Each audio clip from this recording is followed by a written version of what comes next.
इस पैनल के साथ इस पर चर्चा करने के लिए। जिस समय हम बात कर रहे हैं कि इस्लामोफोबिया और इसमें मीडिया की क्या भूमिका हो सकती है, मीडिया कहाँ खड़ा है, तो शायद जब हम प्रेस क्लब में यहाँ बैठे हैं तो कुछ चीज़ें बहुत साफ हैं। और ख़ास तौर से जो आयोजन है, जिन लोगों ने इस आज का प्रोग्राम आयोजित किया है, मुंबई से राम पुनियानी हैं, इधर जॉन दयाल हैं, आशुतोष हैं, गौतम जी हैं, अशोक हैं, तो मुझे लगता है कि तस्वीर तो हमारे सामने बहुत साफ है। इसको हम कैसे देख रहे हैं और देखकर हम इसके लिए क्या सोच रहे हैं, वह बहुत इम्पोर्टेंट हो जाता है। क्योंकि इस्लामोफोबिया एक ऐसी रियलिटी है, एक ऐसी हकीकत है जो एक बहुत बड़ी सीमेंट की दीवार की तरह हमारे और लोकतंत्र के बीच खड़ी है। और इसकी नींव कब पड़ी थी, कैसे पड़ी थी? निश्चित तौर पर इसकी नींव 2014 से बहुत पहले पड़ी थी। यहाँ पर जितने लोग हैं तकरीबन उसके अलग अलग समय के गवाह रहे हैं।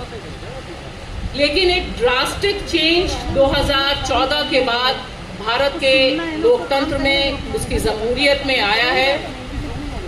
वह यह आया है कि जो माइनॉरिटी से नफरत है वह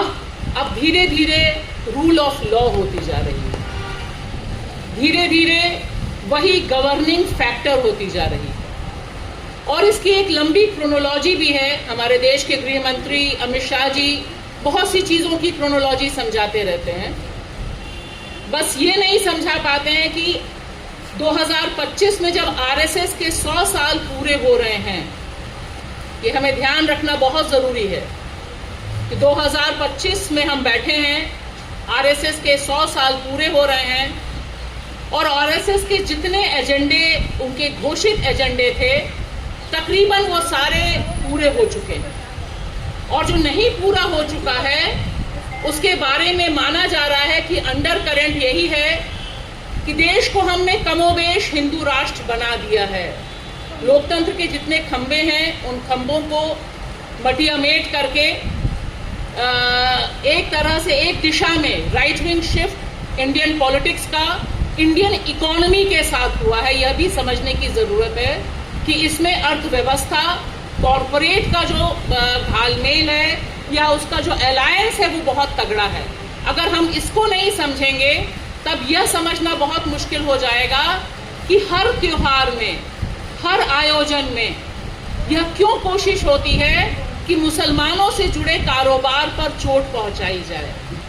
क्योंकि वह भी एक कम्युनल नेचर की इकोनॉमी को विकसित करना उनका बुनियाद है। और इसका एक्सपेरिमेंट सबसे पहले, सबसे ठोस रूप में उन्होंने कश्मीर में करना शुरू किया था कि कश्मीर का जो मुसलमान है वो डरता नहीं है, वो यूपी की तरह नहीं है, बाकी जगहों की तरह नहीं है, वो संपन्न है। उसकी इकोनॉमी पर कैसे कब्जा करना है। और इसलिए आप देखेंगे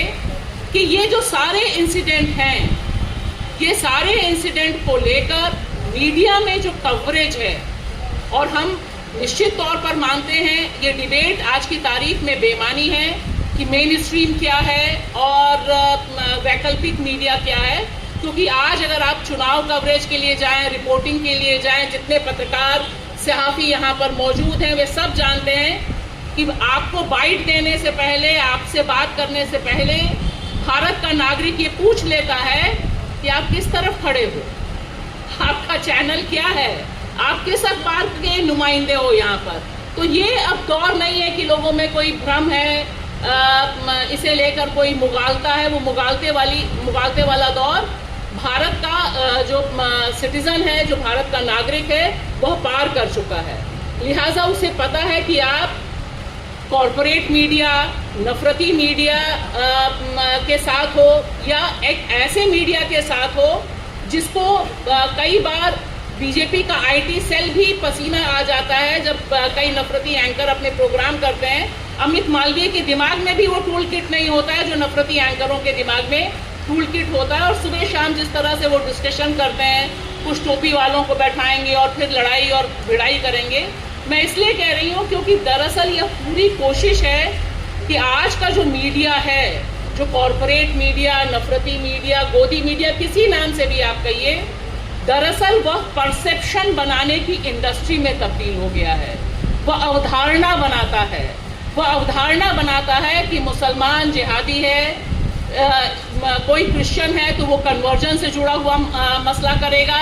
कोई महिला है और महिला अगर शहर में रह रही है और अगर अपने दोस्त के साथ जा रही है और उसके साथ रेप होता है, यौन हिंसा होती है, तो उसके ऊपर मॉरल पुलिसिंग का काम करेगा।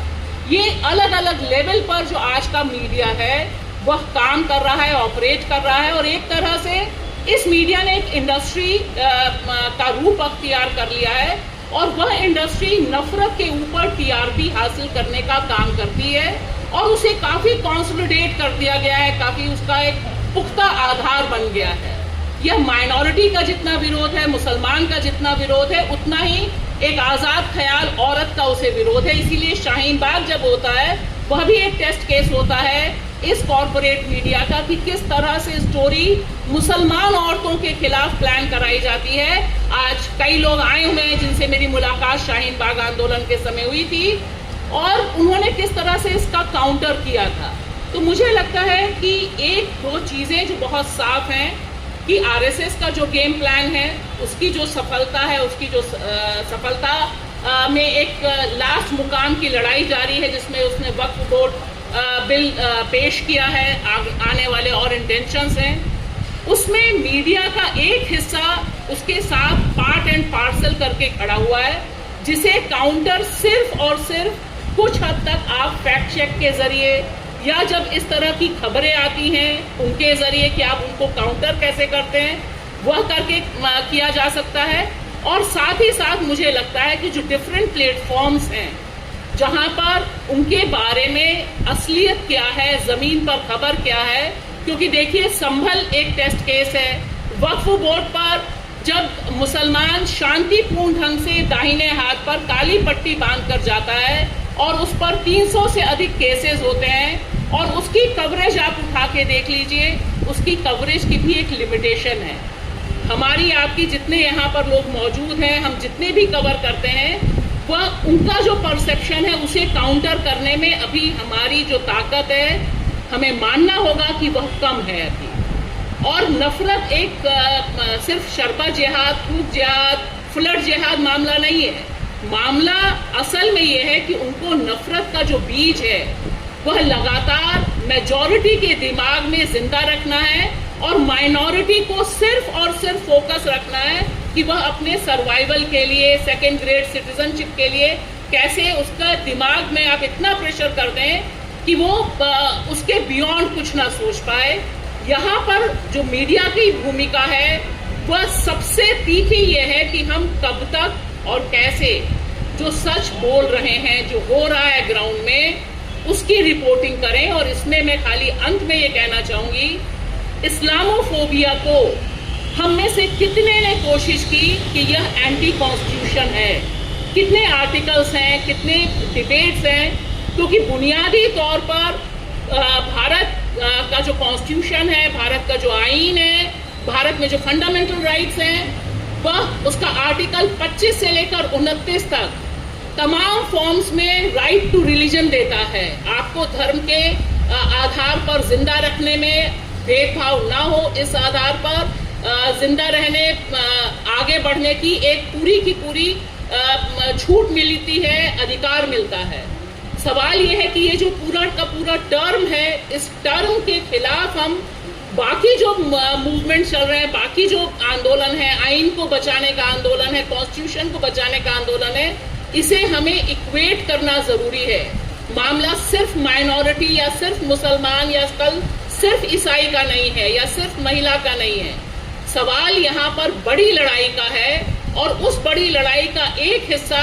बहुत इंपॉर्टेंट हिस्सा है, क्योंकि अगर इस्लामोफोबिया भारत में सक्रिय होता है, इस पर सीमेंट, इमारत पर इमारत जैसी बनती जा रही है, तब यह तय माना जाना चाहिए कि देश में कॉन्स्टिट्यूशन की मॉरल वैलिडिटी नहीं रहेगी। आज की तारीख में वह बड़े खतरे में है। लिहाजा हम किस तरह से क्वाइन कर रहे हैं, हम किस तरह से चीजों को पेश कर रहे हैं, फैक्ट फाइंडिंग्स तमाम आंदोलनों में होती हैं, तमाम बुलडोजर के खिलाफ हस्तक्षेप होता है। यहीं पर हमने प्रेस कॉन्फ्रेंसेस की हैं, यहाँ बैठे हैं, लेकिन उसके बावजूद जो नफरत बनाने वाली फैक्ट्री है, जिसका एक बड़े पैमाने पर हिस्सा मीडिया है, मीडिया में मेन स्ट्रीम मीडिया है, उसका काउंटर अभी जमीन पर कम है।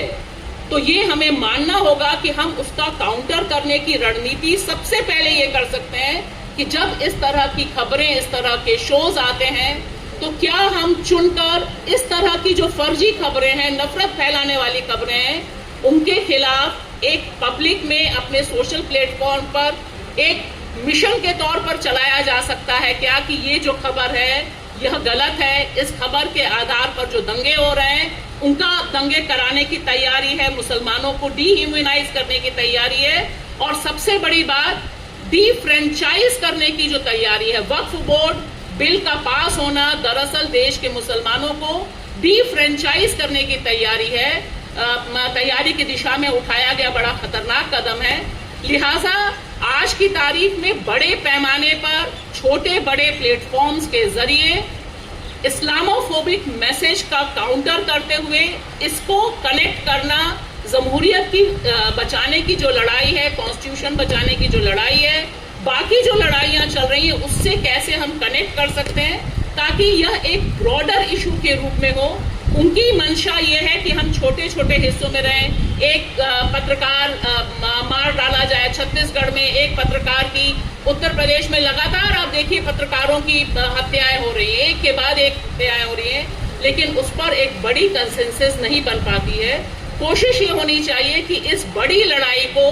बड़े प्लेटफॉर्म के साथ पॉलिटिकल पार्टीज को कंपेल किया जाए कि वे इसे लेकर हंगामा करें, बात करें, और जो लोग नहीं बात कर रहे हैं उनको पकड़कर उनसे अकाउंटेबिलिटी मांगी जाए, क्योंकि अब लड़ाई जिस मुकाम पर है उसमें एक निर्णायक स्टेप उठाना, निर्णायक रूप से एकता करनी, और वो तमाम सहाफी, तमाम जर्नलिस्ट जो इस्लामोफोबिक माइनॉरिटीज पर हमले को कॉन्स्टिट्यूशन पर हमला मानते हैं, उनके बीच एक ब्रॉडर यूनिटी बनना, ब्रॉडर साझा बनना मुझे लगता है बहुत जरूरी है। नहीं तो एक स्टेज पर आपको लगता है कि अकेले अकेले लड़ाई लड़ी जा रही है। एक दिन हम गुलफिशा की बात करते हैं, एक दिन हम उमर खालिद की बात करते हैं। इसके बजाय अगर एक हम कॉम्प्रिहेंसिव बात करें कि यह लड़ाई एक बड़ी लड़ाई का हिस्सा है और उसमें सारे तरह के चेहरों की शिरकत बहुत जरूरी है, तभी इससे एक राह मिल सकती है। वे चाहते हैं कि हम परेशान हों, हम परेशान हैं, लेकिन इस परेशानी का सबब और जवाब सिर्फ कड़ी से कड़ी जोड़कर आगे बढ़ते हुए, सही रिपोर्टिंग करते हुए, जमीन से रिपोर्टिंग करते हुए, जो कि आज की तारीख में बहुत मुश्किल है, लेकिन अगर हमारी जो ताकत है उससे अगर हम कर सकें तो शायद एक आस की किरण जगती है। शुक्रिया।